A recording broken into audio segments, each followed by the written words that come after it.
Good morning everyone. तर सीमाज लाईफमध्ये तुमच्या सगळ्यांचं मनापासून स्वागत करते.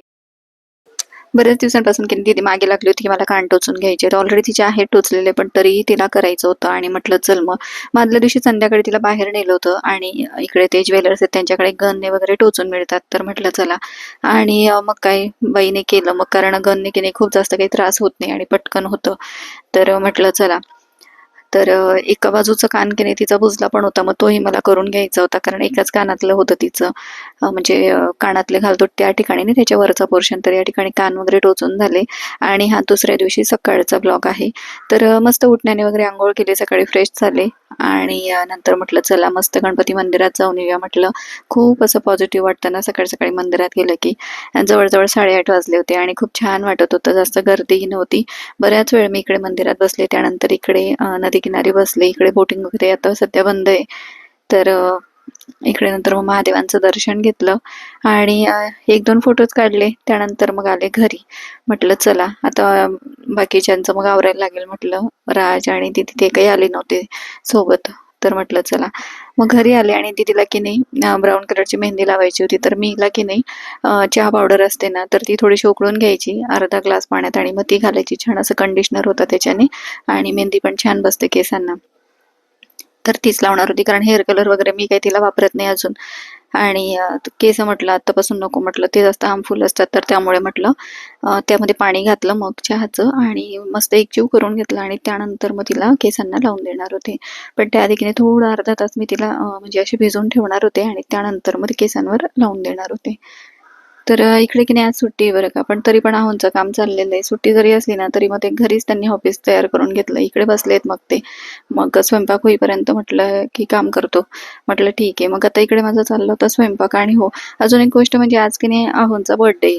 तर दिवाळीच्या ह्याच्यातच आलेले आहेत ते आणि त्यामुळे मग म्हटलं चला आज नेमके आता दिवाळीचे दिवस चाललेले आहेत आणि ह्या महिन्यात की नाही दिवाळी पण थोडी लवकरच आली.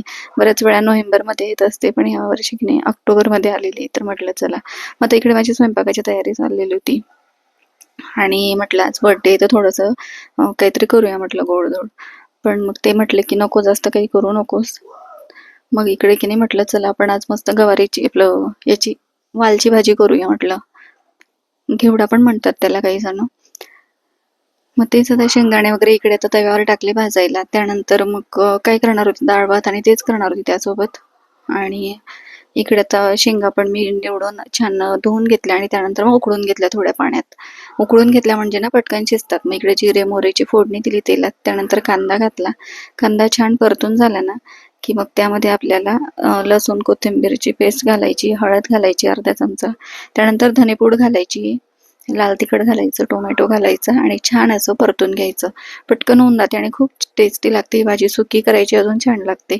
त्यानंतर या उकळलेल्या शेंगा घालून द्यायच्या आणि आपल्याला जर का थोडंसं पातळ करायचं असेल, रस्सा करायचा असेल तर मग थोडं पाणी घालून द्यायचं. त्यानंतर चवीनुसार मीठ घालायचं आणि शेंगदाण्याचं कूट घालून द्यायचं. छान असं वाफवून घ्यायची 5 ते 10 मिनिटं. त्यानंतर मस्त अशी आपली ही वालची भाजी रेडी होते. तर बघा मस्त वालची भाजी इकडे रेडी झालेली आहे. त्यानंतर म्हटलं चला बाकीचा स्वयंपाकही मी आता करून घेतला होता आणि इकडे आता ताट रेडी करून घेतलं, डाळ भात. त्यानंतर अक्रोडची मिठाई होती मी आणलेली फराळासोबतच, व तीच लावून दिली. नंतर पोळी असं काही ताट तयार केलं होतं. चला आता जेवण करून घेतो. इकडे की नाही आता दिवाळीचे दिवस चालले तरी पण यांनी लाईट घालवली. तसं तर आमच्याकडे इन्व्हर्टर आहे, पण आजूबाजूलाही लाईट नसली की आपल्यालाही बरं वाटत नाही. तर म्हटलं चला आणि थोड्या वेळाने लाईट वगैरे आल्यानंतर आम्ही ना बर्थडे सेलिब्रेट करणार होतो आहोंचा. आणि झालं असं नाही की आम्ही इतकं फिरलो आज, पण ना केक बऱ्याच ठिकाणी मिळत नव्हते. बेकरीमध्ये सध्या मिठाईच चाललेली होती, त्यामुळे केक मिळत नव्हता. मग आणला कसा तरी आणि नंतर म्हटलं चला बर्थडे सेलिब्रेट करून घेऊया. म्हटलं बराच उशीर झाला होता, 7:30 पावणे 8 वाजत आले होते आणि मग सुट्टीच असल्यामुळे मग काही निवांतच चाललं होतं. मग काही औक्षण केलं मी इकडे आणि मुलांनी पण औक्षण केलं. मुलांनी छोटे छोटे गिफ्ट्स आणले होते त्यांच्यासाठी. दरवर्षी त्यांच्या पद्धतीने ते आणत असतात मुलं आऊंसाठी गिफ्ट आणि माझ्याकडून केक असतो. असं काही मग छोटंसं सेलिब्रेशन आम्ही घरातल्या घरात करून घेत असतो. आणि आज आमचं चाललं होतं बाहेर जायचं, की बाहेर जाऊया मस्त जेवण वगैरे करूया असं. पण काय झालं नाही की सणाचे दिवस चाललेले आहेत आणि आज तर आज नरक चतुर्थी होती, मग त्यामुळे मग ते म्हटले की आपण सणाचं काय करायचं, बाहेर जायचं की नाही जायचं. कारण आहोंचं असं असतं ना की त्यांना नॉनव्हेजच खायचं असतं बाहेर जाऊन. आम्ही बाहेर गेल्यावर व्हेज खूप कमी खातो, म्हणजे फक्त दीदी खाते आमची जास्त करून. आम्ही खातच नाही बाहेरचं व्हेज. नॉनव्हेज खाण्यासाठीच आम्ही हॉटेलला वगैरे जास्त करून जात असतो. तर मग ते म्हटले की आता सण आहे त्यामुळे आपल्याला खाता येणार नाही आणि बरंही वाटणार नाही. तर म्हटलं जाऊ द्या, मग आपण काय करायचं. तर ते म्हटले चला बर्थडे वगैरे सेलिब्रेट करू आणि त्यानंतर मग ठरवूया.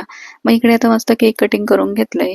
त्यानंतर मुलांनी पण औक्षण केलं, केक कटिंग केला, अहोंना केक भरवला आणि मस्त छोटंसं सेलिब्रेशन केलं. मुलांना तर वाटलं होतं की पप्पा नेतील बाहेर, पण कसं असतं ना की त्यांना म्हटलं नको, सणाचंही आपण नको जायला आणि नॉनव्हेज खाताच येणार नाही, तर मग काय उपयोग नाही जाऊन हॉटेलला. त्यांना तर अजिबात होत नाही नॉनव्हेज शिवाय, त्यामुळे ना म्हटलं चला इकडे की नाही मुलांनी असे गिफ्ट दिले होते, चॉकलेट्स त्यांच्या आवडीच्या, त्यांना ज्या चॉकलेट्स आवडतात ना त्या त्यांनी दिलेल्या होत्या. तर त्यांना पण आवडलं खूपच आणि आता इतकं गोड आहे ना, तर सध्या मग ठेवून दिलं त्यांनी, आपण नंतर फोडूया. त्यानंतर हो नाही करता करता आमचं डिसाईड झालं की नाही जायचं आहे, कारण आम्हाला भूकही जास्त नव्हती. दुपारी वरण भात असं जेवण झालेलं होतं आणि त्यामुळे की नाही मग बाहेर जाऊन उपयोग नव्हता. तर मग शेवटी काय, मग इकडे आता मस्त आवरून घेतलं मी आणि म्हटलं आता काय करायचं. तर अहो म्हटले की आता काही करू नको, जास्त काही भूक नाहीये. मग बाहेरून आम्ही रगडा पेटीस वगैरे मागवलं आणि पाणीपुरी मागवली. त्यानंतर मुलांना मोहनलालची थाळी खायची होती, मग ती मागवली आणि झालं मग आमचं जेवण. यातच मुलांचं सगळं होऊन जातं, खूप जास्त काही भूक नसल्यामुळे. मग म्हटलं चला, तर स्वयंपाकाचं याच काम नव्हतं, तर थाळी बरीच मोठी होती, म्हणजे 2 जण खाऊ शकतील आमच्या घरचे तरी, कारण मुलं जास्त काही जेवण करत नाही आमचे. तर इकडे बघा, इकडे ढोकळा, त्यानंतर समोसा आणि 3-4 प्रकारच्या भाज्या, सॅलड, पापड, भाकरी, चपाती आणि पुरी, असं बरंच काही होतं. राईस होता, भरपूर होता. ते अशी काही थाळी होती. मग त्यानंतर मुलांनी खाल्ली आणि दोघांचंही अगदी पोटभर झालं.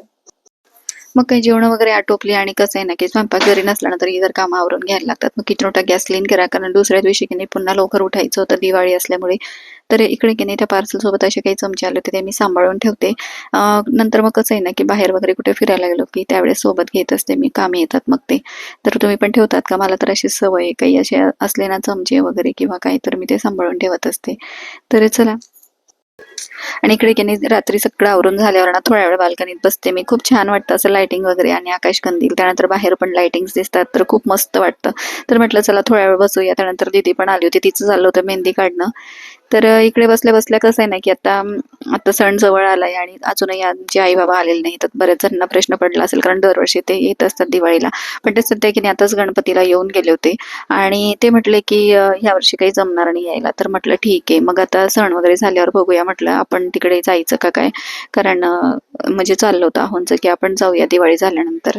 आणि कसं नाही की इकडे पण घर मोकळं नाही सोडतायत मग आपल्याला, की एवढा मोठा सण असतो वर्षाचा आणि मग आपल्या घरात पूजा झालीच पाहिजे, म्हणून मग म्हटलं चला ठीक आहे. आणि ते नंतर येणार आहेत मग दिवाळी झाल्यावर. तर आता बघूया म्हटलं. त्यानंतर मग दीदी आली मेहंदी दाखवायला आणि इन्स्टंट असलेली मेहंदी तिने लावली होती, त्यामुळे लागलीच कलर आला. थोड्या वेळ बाहेर बसलो आणि त्यानंतर मग चला, आजचा दिवस असा काही गेलेला आहे. आणि असेच ब्लॉग बघत राहत जा. थोडा पण आवडला असेल तर लाईक, शेअर आणि सबस्क्राईब करायला अजिबात विसरत जाऊ नका. सो चला, भेटूया उद्या. तोपर्यंत बाय.